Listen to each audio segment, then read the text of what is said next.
Alright, so ito na, itong update natin dito sa bike na to.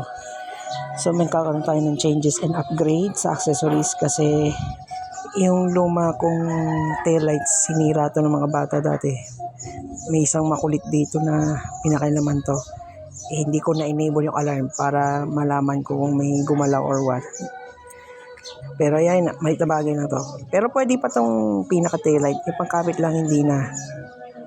Hanap na ako ng extra kung makakabili ako ng another bike like gravel bike balang araw. So ito muna gagamitin ko sa ngayon. Mas maganda to. But rechargeable. Unlike dito, is solar energy talaga. So ito mangyayari.